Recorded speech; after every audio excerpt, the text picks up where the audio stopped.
The largest value achieved by 3 cosine squared x plus 2 sine x plus 1 equals one of these 5 options.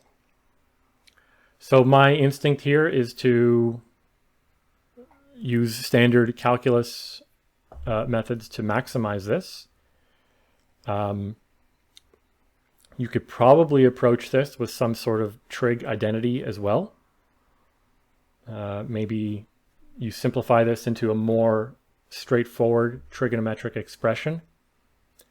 In fact, now that I say this, that might be the approach I take, because I see that I can rewrite this as something which is quadratic with respect to sine x.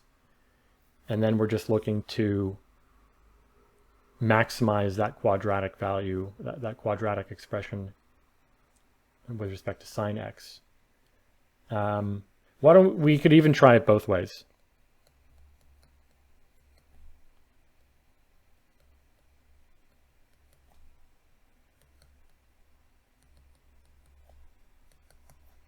So let's use the standard calculus method first. Take a derivative.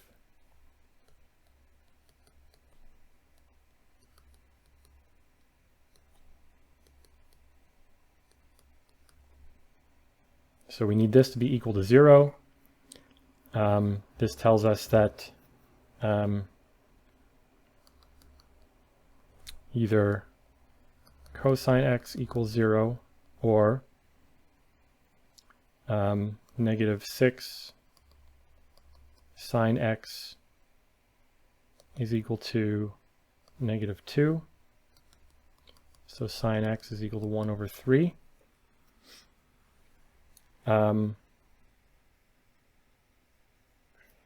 Now you have to worry about your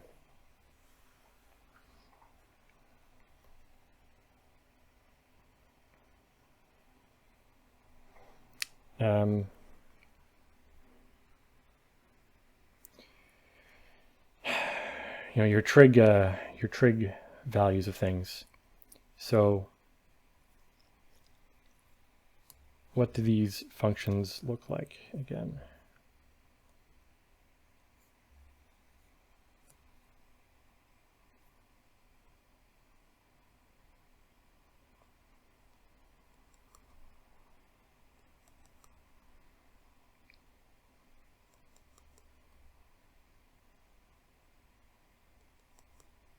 So cosine x equals 0 at those points.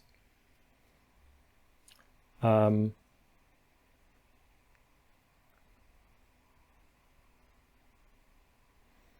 when is sine x equal to 1/3?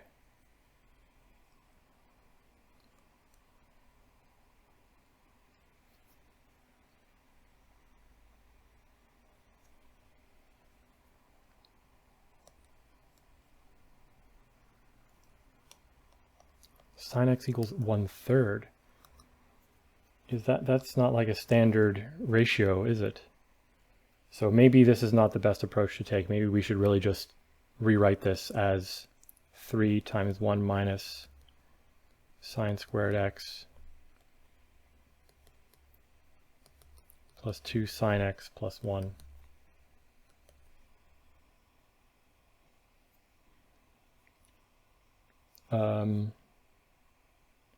So negative 3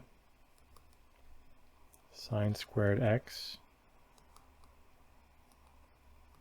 plus 2 sine x plus 4.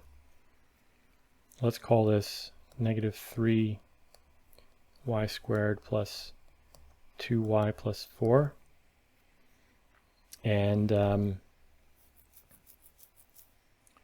can we complete the square for this?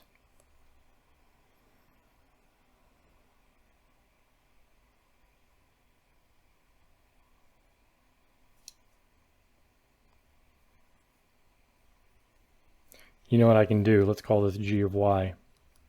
Is just, I could complete the square. It's a bunch of algebra. I find it's typically faster to take a derivative, set it to 0, and then resubstitute that. And hopefully the value of y, which attains the maximum, or hopefully the value of y yeah, the value of y that attains a maximum for this is a number between -1 and 1, because we need a value of x, which will attain that value of y.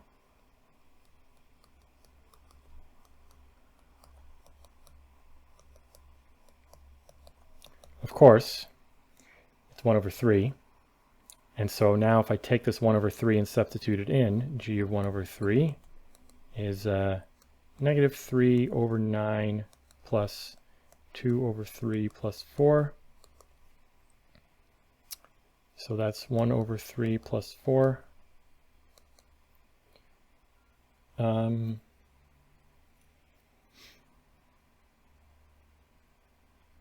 Is that 13 over 3? Yeah, and that's option B. I mean, I guess, you know, obviously, like, it's not a surprise that we get a 1 over 3 here, because that's, that corresponds to exactly this. I could have just, obviously, there is a solution to this, because the right-hand side is between -1 and 1. And then I could have just taken that value sine x and substituted it there and worked out using a Pythagorean identity what that's equal to. It's pretty much exactly what I did in the other approach. Yeah, but you know, you kind of get stuck in the same patterns of trying to solve problems where, like, I don't actually need to solve for x here. Although maybe it's not completely clear that this is what gives you, that this value of x, whatever it is, maybe it's not completely clear that it gives you a maximum. That's easier to see here. This polynomial obviously has a maximum because it's an upside down facing parabola, and the value of y, which maximizes this, is between, you know, between -1 and 1. So you know that the trigonometric function can be equal to a third. Anyway, I'm sure I could ramble on about this a little bit longer, but I'll cut it here. Thanks for watching.